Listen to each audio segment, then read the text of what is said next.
have your office talked at all to the officers on the street still? What's the feeling in the room within the Cincinnati Police Department after this? Chief Fiji has been enormously touched and gratified by the overwhelming wave of support that she's receiving from the rank and file. And some of those about the city manager, this is her directive. But is that directive really coming from the mayor? I believe it was. Not the city manager? I can't speak for the city. My take on it is that this came from the mayor.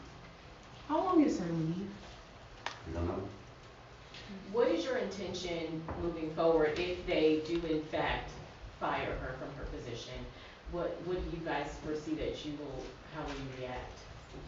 I don't like to deal in hypotheticals, but what I can tell you is that if they actually remove Terry from her position, I believe that would be a violation of her constitutional rights. Is there an NDA requested during any negotiations by the city? No.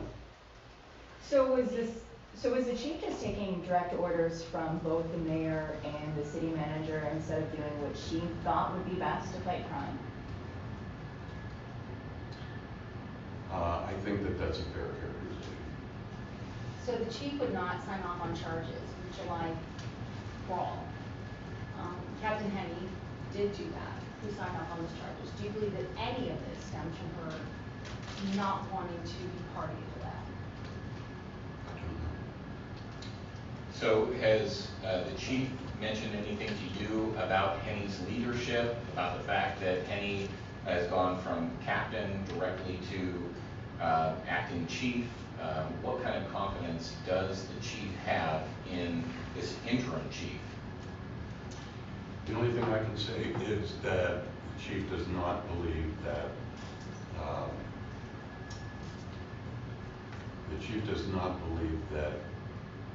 there's anyone who has the experience, ability, and expertise that she has to lead this department.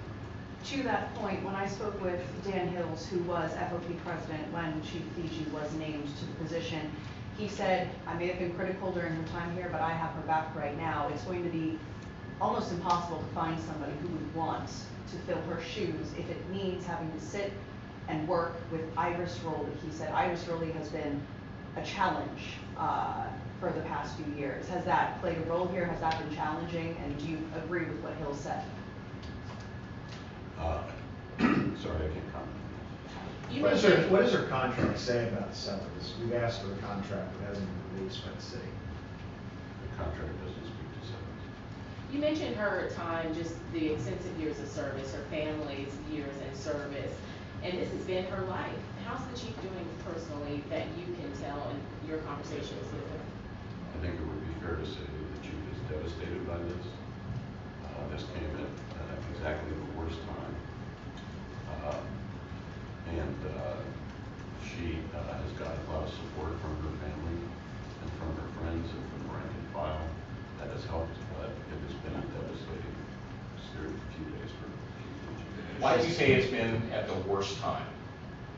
As I mentioned, it came on the 35th anniversary of her first putting on the badge and uniform. Hey Steve, for the benefit of the cameras on the right, could the chief step forward some so they can get some people? Sorry about that. You guys. continuously call her a political scapegoat here. If we weren't a few weeks out from an election, do you think that she would still be acting chief right now? Asking for my opinion, yeah, I think she probably would. Should the city change its mind? And that's your big goal here, right? It is to get the chief back being chief and back on the streets. What would that working relationship look like with the city? I mean, things have been broken here. There's tension. And what would that look like?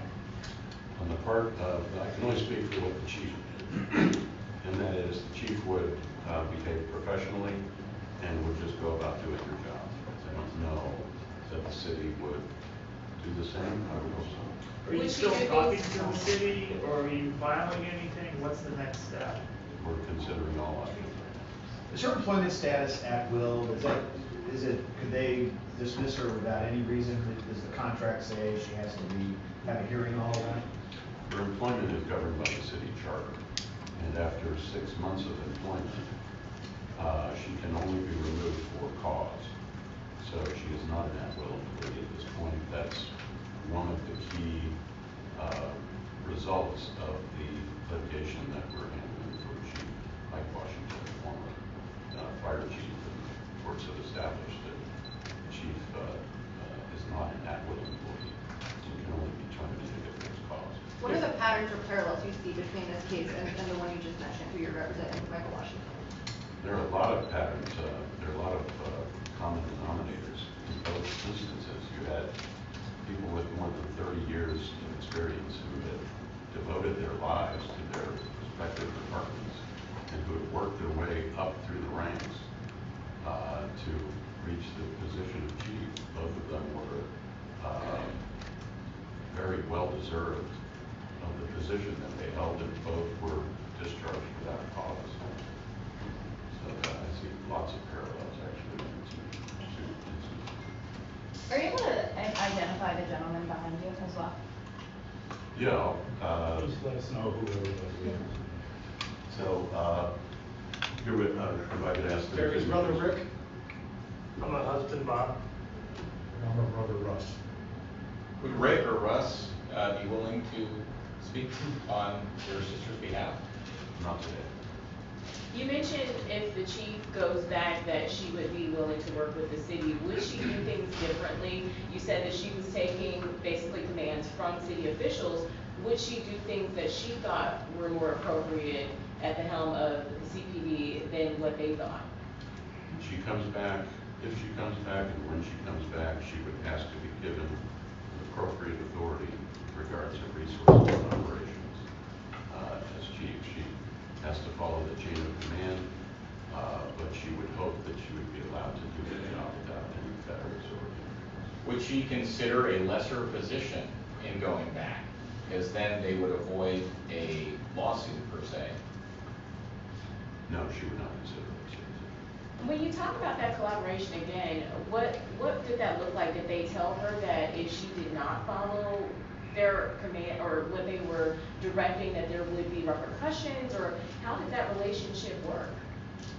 I can't speak to those details, I'm sorry. You said she was blindsided by this, but could she start to see the writing on the wall, considering what you're seeing, this is a political situation, we're 2 weeks from an election, and that the mounting pressure of what was happening, could she envision it, even though she wasn't blindsided?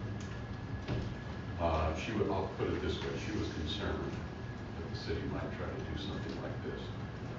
She was concerned that they might see her as somebody that they could sacrifice for political purposes, but she didn't expect that it was going to happen. What do you think was the pivotal turning point that, the mayor a few weeks ago said he had complete confidence in the chief? Where did it start to sour? What was the watershed?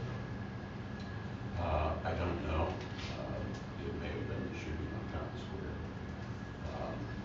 But nothing's pretty bad. Are you able to talk about all the things she tried to do to curb the violence over the summer, whether it was her going to actually Cincinnati Public School District to talk to the parents and talk to the schools about that, doing more patrols downtown, calling out the judges on the revolving door of injustice and different things that she is trying to do over the summer to try to curb this violence, like you said that she tried to do but just couldn't, had her hands tied? I think you've summed it up very well. I don't have anything to add. Was there any anger on the city's part? I had heard that some of the people in the community were not happy that she didn't attend that meeting the night, I forget what date that was, but her not being at a community meeting. Did it have something to do with it? I don't think so. Do you have papers drawn up already for a lawsuit? Are you ready to go? And when do you anticipate needing to do that? Will you wait until the end of the investigation, until she is dismissed, obviously? I can't tell you right now what we're going to do next. Like I said, we're looking at all options. So what is the status right now? Right now, they say there's an investigation that is going to begin. Is it underway? We kind of asked you this a little before, but what's the timeline for that? So what's the timeline for you? You have to ask the city what the timeline for the supposed investigation is. I'm sure they will. I'm sorry to say, I'm afraid that they're going to work very hard to see if they can dig up some dirt on this person.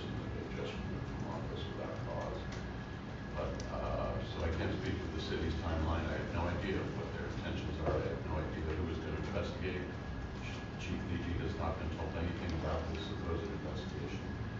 So we can only control our side of it. And as I said, we're looking at all options. Stephen, can you go over what happened yesterday? I mean, was the chief handed a box and she had to go in and clear her desk? Did she walk out the door alone? Can you describe that scene, as it were? And then, what is the chief doing now? Other than standing right behind you. Standing right here, yeah. Right now, she's simply on leave and still absorbing what has happened in the last 24 hours. When she was advised late yesterday afternoon that she was being placed on leave, she packed up some personal items and left city hall. Was she escorted to the door? She was not escorted. Who delivered that news to the chief, that she was on leave? I delivered that news to her after hearing. Who called you then? My conversations have been with Will Hicks of the city's law department. And has there been any financial offer from the city to conclude this, I guess? I'm not going to get into those negotiations. Earlier this year, there was a federal discrimination lawsuit filed against CPD, basically saying that Chief Fiji and the department favors women of color and women in general. Do you think, or have you been told that this has anything to do with this leave of absence? I don't think that's related. One more question. I will obviously ask the city their reaction to today's press conference, but based on everything that you've said and how you say the city has been treating the chief, how do you think they're going to respond to you speaking to us today? I suspect they'll say they have no comment, but